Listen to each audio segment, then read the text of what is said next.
Assalamualaikum warahmatullahi wabarakatuh. Terima kasih untuk para siswa-siswi kelas 10 MIPA yang sudah mendownload file PowerPoint ini. Pertama-tama perkenalkan dulu, nama saya Arya Bima, salah satu guru di SMAN 1 Mojar. Pada kesempatan kali ini, saya akan menjelaskan sedikit tentang teknis pembelajaran matematika peminatan untuk kelas 10 MIPA tahun ajaran 2020-2021 yang kebetulan saya diminta untuk bertanggung jawab sebagai pengajarnya. Jadi mohon untuk disimak penjelasan saya sampai akhir. Untuk matematika peminatan kelas 10 ini ada dua materi yang akan saya jelaskan pada kurun waktu 2 semester ini. Baik, untuk materi matematika peminatan ini semester 1 materinya itu ada fungsi eksponensial dan fungsi logaritma. Jadi ini berkisar tentang fungsi saja.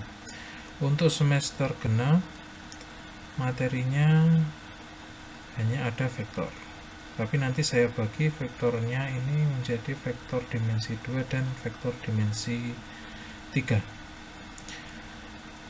Kenapa materinya itu sedikit untuk matematika peminatan? Karena materi-materi pada matematika peminatan itu lebih sulit daripada materi di matematika wajib. Jadi materinya itu diperkecil agar lebih mudah dipahami oleh kalian. Dikarenakan materinya ini nanti sulit, jadi saya mewajibkan para siswa harus memiliki sumber belajar yang lengkap untuk menunjang proses pembelajarannya. Untuk sumber belajarnya bisa dilihat di slide selanjutnya. Ada beberapa sumber belajar yang wajib digunakan untuk menunjang pembelajaran. Yang pertama, kalian harus memiliki buku paket. Untuk buku paket ini bisa kalian pinjam di perpustakaan sekolah atau bisa kalian juga download buku sekolah elektronik atau singkatannya BSE di internet banyak. Untuk yang kedua ada LKS, Lembar Kerja Siswa. Untuk LKS ini nanti akan disediakan oleh pihak sekolah. Untuk teknis pengambilannya nanti menunggu informasi lebih lanjut dari sekolah. Sumber belajar yang terakhir adalah dari YouTube dan Google. Dikarenakan sekarang merupakan era digital, maka penggunaan fasilitas internet harus kita maksimalkan. Selanjutnya adalah bagaimana proses pembelajarannya. Dikarenakan kondisi sekarang sedang darurat pandemi COVID-19, untuk proses pembelajarannya tergantung situasi dan kondisi. Jadi ada dua proses pembelajaran yang bisa dilakukan pada situasi sekarang. Yang pertama, proses pembelajaran secara luring.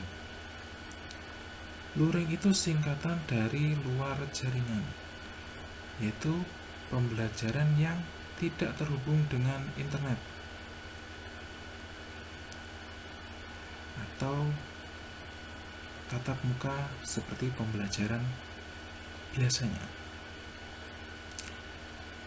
Untuk pembelajaran luring ini bisa dilakukan jika pada suatu daerah sudah memenuhi ketentuan-ketentuan tertentu yang sudah ditetapkan pemerintah. Jadi, jika ketentuan tersebut belum terpenuhi, maka untuk proses pembelajarannya masih harus menggunakan cara yang kedua. Cara yang kedua ini adalah proses pembelajaran secara daring.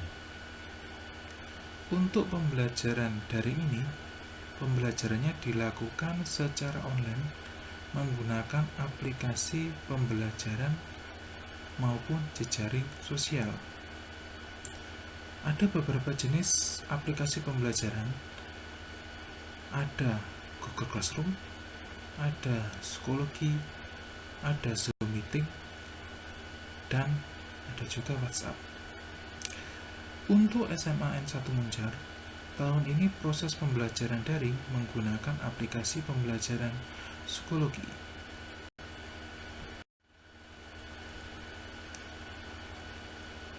Untuk proses penilaian, sama seperti tahun-tahun kemarin, untuk saya, proses penilaian saya ambil dari tugas harian atau keaktifan, ulangan harian, dan ujian akhir.